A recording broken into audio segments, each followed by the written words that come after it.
Hi hello friends, welcome back to my channel cooking with Ramya. ಇವತ್ತು ನಾನು ನಿಮ್ಮ ಜೊತೆ ಒಂದು ಒಳ್ಳೆ ಸ್ನ್ಯಾಕ್ ರೆಸಿಪಿನ ಶೇರ್ ಮಾಡ್ತಾ ಇದ್ದೀನಿ. ಅದೇನೆಂದರೆ ಮೊಸರು ಕೋಡುಬಳೆ. ಇದಂತೂ ತುಂಬಾ ಕ್ರಿಸ್ಪಿಯಾಗಿ ಒಳಗೆಲ್ಲ ಸಾಫ್ಟಾಗಿ ಚೆನ್ನಾಗಿರುತ್ತೆ. ಇದನ್ನು ತುಂಬಾ ಕ್ವಿಕ್ಕಾಗಿ ಹೇಗೆ ಮಾಡೋದು ಅಂತ ನೋಡೋಣ. ಮೊದಲಿಗೆ ಒಂದು ಗ್ಲಾಸಷ್ಟು ಹುಳಿ ಮೊಸರನ್ನ ಒಂದು ಬೌಲಿಗೆ ಸೇರಿಸ್ಕೊಳ್ಳೋಣ. ಹಾಗೆ ಅದೇ ಗ್ಲಾಸಿಗೆ ಇನ್ನೂ ಒಂದು 1/4 ಗ್ಲಾಸಷ್ಟು ನೀರನ್ನು ಕೂಡ ಇದಕ್ಕೆ ಸೇರಿಸ್ಕೊಂಡು ಚೆನ್ನಾಗಿ ಮೊಸರನ್ನ ಬೀಟ್ ಮಾಡ್ಕೋಬೇಕಾಗತ್ತೆ. ಹೀಗೆ ಒಂದು 2 ನಿಮಿಷ ಚೆನ್ನಾಗಿ ಬೀಟ್ ಮಾಡಿಕೊಂಡ್ರೆ ಮೊಸರು ನೀಟಾಗಿ ಕ್ಲಿಯರ್ ಆಗುತ್ತೆ. ಸೊ ಈಗ ಇದಕ್ಕೆ ಒಂದು ಅರ್ಧ ಸ್ಪೂನಷ್ಟು ಜೀರಿಗೆನ ಹಾಕ್ಕೊಳ್ಳಿ. ಹಾಗೆ ಒಂದು ಹಸಿಮೆಣಸಿನ್ಕಾಯಿನ ಸಣ್ಣಗೆ ಹೆಚ್ಕೊಂಡು ಇದಕ್ಕೆ ಸೇರಿಸ್ಕೋಬೇಕಾಗುತ್ತೆ.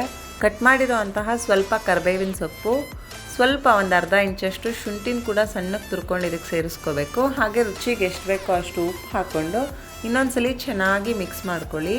ಸೊ ನೆಕ್ಸ್ಟ್ ನಾವು ಒಂದು ಪ್ಯಾನ್ನ ಬಿಸಿ ಇಟ್ಕೊಂಡು ಈ ಮಿಶ್ರಣವನ್ನು ಅದಕ್ಕೆ ಸೇರಿಸ್ಕೋಬೇಕಾಗತ್ತೆ. ನೋಡಿ, ನಾನು ಕಂಪ್ಲೀಟಾಗಿ ಎಲ್ಲ ಮೊಸರು ಇದಕ್ಕೆ ಸೇರಿಸ್ಕೊಂಡಿದ್ದೀನಿ. ಹಾಗೆ ಆ ಪಾತ್ರೆಗೆ ಒಂದು 2 ಸ್ಪೂನಷ್ಟು ನೀರನ್ನ ಕೂಡ ಇದಕ್ಕೆ ಹಾಕ್ಕೊಂಡು ಸೇರಿಸ್ಕೊಂಡಿದ್ದೀನಿ.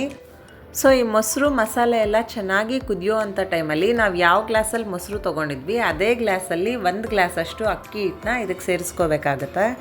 ಅಕ್ಕಿ ಹಿಟ್ಟನ್ನು ಹಾಕಿದ ನಂತರ ನಾವು ಮೊಸರು ಜೊತೆ ಚೆನ್ನಾಗಿ ಈ ಹಿಟ್ಟನ್ನ ಕಲಿಸ್ಕೋಬೇಕಾಗತ್ತೆ. ಗ್ಯಾಸ್ ಫ್ಲೇಮ್ ನೀವು ಲೋನೇ ಇಟ್ಕೊಂಡು ಚೆನ್ನಾಗಿ ಮಿಕ್ಸ್ ಮಾಡ್ಕೊಳ್ಳಿ.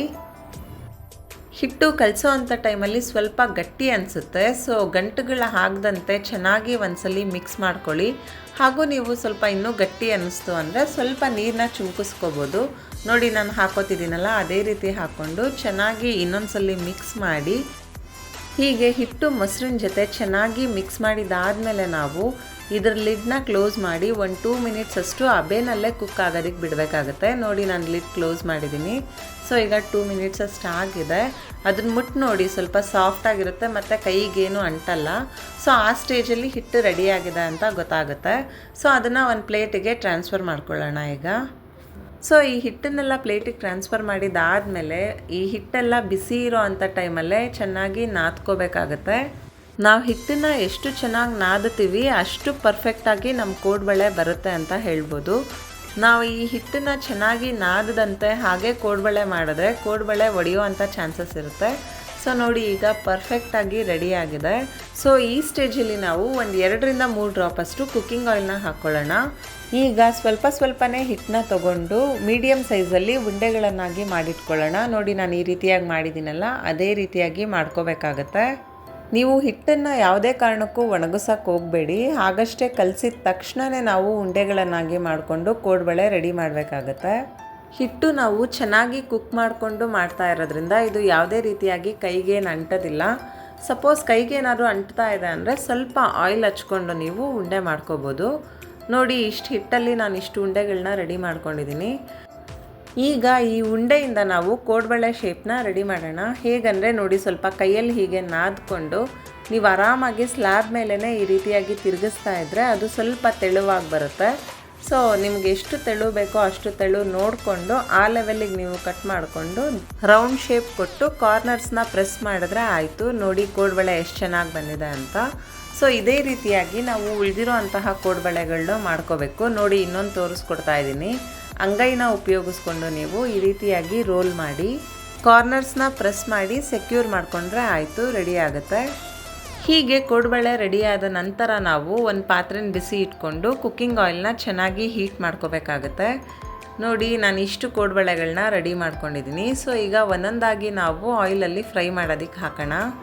ಆದಷ್ಟು ನಿಧಾನವಾಗಿ ಒಂದೊಂದೇ ಕೋಡುಬಳೆಗಳನ್ನ ಸೇರಿಸ್ಕೋಬೇಕಾಗತ್ತೆ. ಸೊ ಈ ಟೈಮಲ್ಲಿ ಗ್ಯಾಸ್ ಫ್ಲೇಮ್ನ ಲೋ ಇಡಿ. ಏನಂದರೆ ಆಯಿಲ್ ಚೆನ್ನಾಗಿ ಹೀಟ್ ಆಗಿರುತ್ತಲ್ಲ, ಸೊ ನಾವು ಕೋಡುಬಳೆ ಹಾಕೋ ಅಂಥ ಟೈಮಲ್ಲಿ ಲೋ ಫ್ಲೇಮ್ ಇಟ್ಕೋಬೇಕು. ನಂತರ ಮೀಡಿಯಮ್ ಫ್ಲೇಮಲ್ಲಿ ಕುಕ್ ಮಾಡಬೇಕಾಗುತ್ತೆ. ನೋಡಿ, ಈ ರೀತಿಯಾಗಿ ಒಂದೊಂದೇ ಕೋಡುಬಳೆಗಳನ್ನ ತಿರುಗಿಸ್ಕೊಳ್ಳಿ. ಪಾತ್ರೆಯಲ್ಲಿ ಎಷ್ಟು ಸ್ಪೇಸ್ ಇರುತ್ತೋ ಅಷ್ಟೇ ಕೋಡುಬಳೆಗಳನ್ನ ಹಾಕಿ ಒಂದು ಟ್ರಿಪ್ಪಿಗೆ ಬೇಯಿಸ್ಕೊಳ್ಳಿ. ನಾನಿಲ್ಲಿ ಒಂದು ಎಕ್ಸ್ಟ್ರಾ ಹಾಕಿದೆ, ಸೊ ಅದು ಸ್ವಲ್ಪ ಅಂಟಿದೆ. ಆದ್ದರಿಂದ ನೀವು ಸ್ವಲ್ಪ 1-2 ಕಡಿಮೆನೇ ಹಾಕ್ಕೊಳ್ಳಿ, ಚೆನ್ನಾಗಿ ಕುಕ್ ಆಗುತ್ತೆ. ನೋಡ್ತಾ ಇರ್ಬೋದು, ಕೋಡುಬಳೆಗಳೆಲ್ಲ ಕಲರ್ ಚೇಂಜ್ ಆಗ್ತಾ ಇದೆ. ಸೊ ಈ ರೀತಿಯಾಗಿ ಗೋಲ್ಡನ್ ಬ್ರೌನ್ ಆದರೆ ಸಾಕು, ಆರಾಮಾಗಿ ಕುಕ್ ಆಗಿರುತ್ತೆ ಕೋಡುಬಳೆ. ಸೊ ಇದನ್ನು ಒಂದು ಪ್ಲೇಟಿಗೆ ಟ್ರಾನ್ಸ್ಫರ್ ಮಾಡ್ಕೊಳ್ಳೋಣ. ತುಂಬ ಬ್ರೌನ್ ಆದರೆ ಚೆನ್ನಾಗಿರೋದಿಲ್ಲ, ಇಷ್ಟ ಆದರೆ ಸಾಕಾಗುತ್ತೆ. ಸೊ ಇದೇ ರೀತಿಯಾಗಿ ಉಳಿದಿರೋ ಅಂತಹ ಕೋಡುಬಳೆಗಳನ್ನ ಕುಕ್ ಮಾಡ್ಕೋಬೇಕಾಗುತ್ತೆ. ನಾನು ಇನ್ನೊಂದು ರೌಂಡ್ ತೋರಿಸ್ತಾ ಇದ್ದೀನಿ ನೋಡಿ. ನಿಧಾನವಾಗಿ ಒಂದೊಂದೇ ಕೋಡುಬಳೆಗಳನ್ನ ಹಾಕ್ಕೊಳ್ಳಿ. ನಾವು ಹಾಕ್ಕೊಂಡಿದ್ದ ತಕ್ಷಣ ನೊರೆ ಚೆನ್ನಾಗಿ ಬರುತ್ತೆ. ಸೊ ಇನ್ನೊಂದು ವಿಧಾನ ಏನಂದರೆ, ನೊರೆ ಎಲ್ಲ ಕಡಿಮೆ ಆಗಿದ ತಕ್ಷಣ ಕೋಡುಬಳೆ ಕುಕ್ ಆಗಿದೆ ಅಂತ ಅರ್ಥ. ಸೊ ನೀವು ಆಗ ಕೂಡ ನೋಡಿಕೊಂಡು ಕೋಡುಬಳೆಗಳನ್ನೆಲ್ಲ ಆಯಿಲಿಂದ ರಿಮೂವ್ ಮಾಡ್ಬೋದು. ಈಗ ನೋಡ್ತಾ ಇರ್ಬೋದು, ಸೆಕೆಂಡ್ ಟ್ರಿಪ್ ಕೋಡುಬಳೆ ಕೂಡ ಚೆನ್ನಾಗಿ ಕುಕ್ ಆಗಿದೆ. ಸೊ ಇದನ್ನು ಕೂಡ ಚೆನ್ನಾಗಿ ಆಯಿಲೆಲ್ಲ ಸೋರಿಸ್ಕೊಂಡು ಒಂದು ಪ್ಲೇಟಿಗೆ ತೆಕ್ಕೊಳ್ಳೋಣ. ಸೊ ಇದೇ ರೀತಿಯಾಗಿ ನಾನು ಉಳಿದಿರೋ ಅಂತಹ ಕೋಡುಬಳೆಗಳನ್ನೂ ಕುಕ್ ಮಾಡಿದ್ದೀನಿ, ನೋಡ್ತಾ ಇದ್ದೀರಲ್ಲ. ಇದ್ರ ಜೊತೆ ಕಾಯಿ ಚಟ್ನಿ ಅಂತೂ ಒಳ್ಳೆ ಕಾಂಬಿನೇಷನ್ ಅಂತ ಹೇಳ್ಬೋದು, ಅಥವಾ ನೀವು ಸಾಸ್ ಜೊತೆ ಕೂಡ ಸರ್ವ್ ಮಾಡ್ಬೋದು. ನೋಡಿ, ಬಿಸಿ ಬಿಸಿಯಾದಂತಹ ಗರಿ ಗರಿಯಾದಂತಹ ಮೊಸರು ಕೋಡುಬಳೆ ರೆಡಿಯಾಗಿದೆ. ಈ ಕೋಡುಬಳೆ ನೋಡೋದಕ್ಕೆ ಕ್ರಿಸ್ಪಿಯಾಗಿ ಹಾಗೆ ಒಳಗೆಲ್ಲ ಸಾಫ್ಟಾಗಿ ಪರ್ಫೆಕ್ಟಾಗಿ ರೆಡಿಯಾಗಿದೆ. ನೀವು ಕೂಡ ಒಮ್ಮೆ ಟ್ರೈ ಮಾಡಿ, ತುಂಬಾ ಚೆನ್ನಾಗಾಗುತ್ತೆ. ಮುಂದೆ ಒಂದು ಹೊಸ ರೆಸಿಪಿ ಜೊತೆ ಸಿಗೋಣ. ಅಲ್ಲಿವರೆಗೂ take care, have a great day, bye.